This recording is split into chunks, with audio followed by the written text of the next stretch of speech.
Preview. We're going to show you a couple of other publications besides the 2010 college football preview, which includes the whole country, but that's a little surprise we're going to show you a little bit later on with Phil.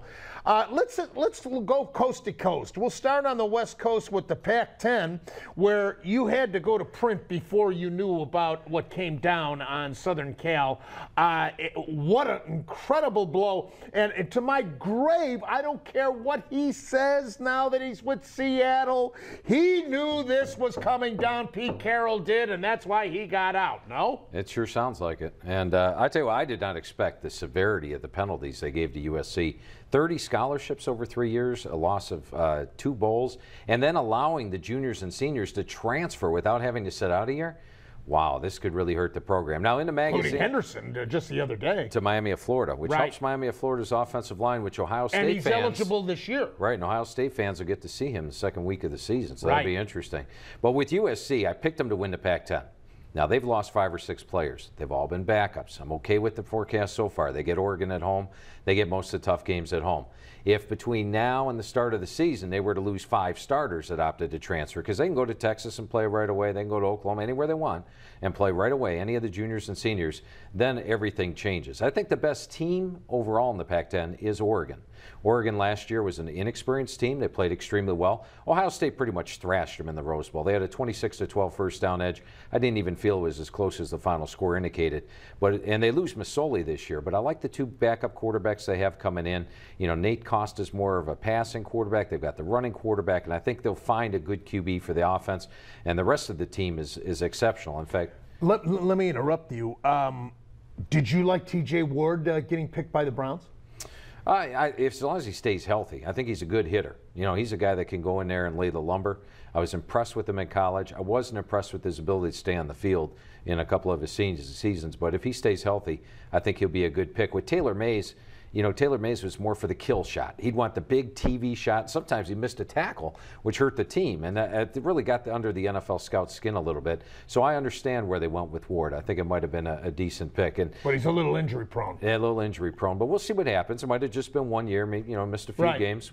We'll see if he holds together. How's Neuheisel going to be with UCLA now that he's got his feet wet? Well, he's got to be excited about the whole USC situation, because now he can go out there and recruit head-to-head with USC and probably win a lot of battles. Who wouldn't want to play, you know, if you're going to play in Los Angeles and you can't go to USC, well, why not go to UCLA? It's a pretty good deal. Now, this year, they've got a tough schedule. They look to be rebuilding a little bit. I've picked them 8th in the Pac-10, which is probably lower than expected. They have an outside shot of working in there. Anybody in the Pac-10 really this year has a shot at winning. I feel the best team is Oregon. You look at them, offensive, defensive line vastly improved over last season. They've got the running back, and they've got the overall defense is going to be improved. But they play a lot of key games on the road this year. Remember, Autzen Stadium, if you look in the magazine, there's only 3 teams that I give a 6-point home field edge to. Boise State on the blue turf, Virginia Tech at home, which if you ever watch a Thursday night game, you understand that, and then Oregon at Autzen Stadium, where they laid the lumber to USC in California last year, and it's one of the loudest venues out there. It's louder than Michigan Stadium, despite the fact that seats about half, and the fans are rabid out there. So I think Oregon may have the best talent, but they do have a tough road schedule, including having to travel to USC. I've got USC and Oregon tying for first in the Pac-10. Once again, if USC loses a lot of scholarships, they'll drop down.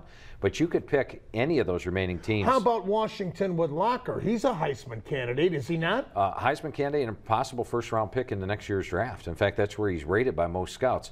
Now, Washington still did not have a winning season last year, and they have 5 road games. And I believe they've lost 12 straight road games heading into the year. So if you have 5 and all the Pac-10 teams are similar, you got to feel they're going to lose some of those road games this year. But they're an improved team. They're in the 2nd year of their new head coach, and Locker will probably be the first pick in the draft. What I'd like to see out of Locker is I'd like to see him improve his accuracy. His first year as a freshman is a running quarterback. Now, he improved his accuracy last year, but 56% is not going to cut it in the NFL.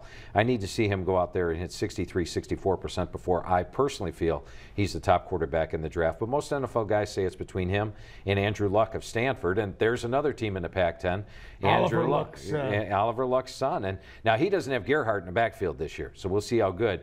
But every NFL scout I talked to last year said at one point would say, this guy may be the best quarterback in college football, period, any class. And, you know, that included Bradford and all the other guys were out there. So Stanford's got a shot this year. California's under the radar. That's where they love to be.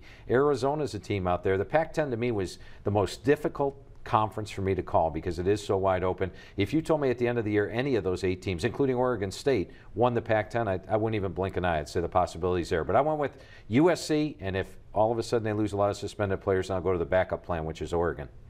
Wow, the Pac-10 pretty wide open, it sounds, especially with USC, of course, now being on probation. All right, let's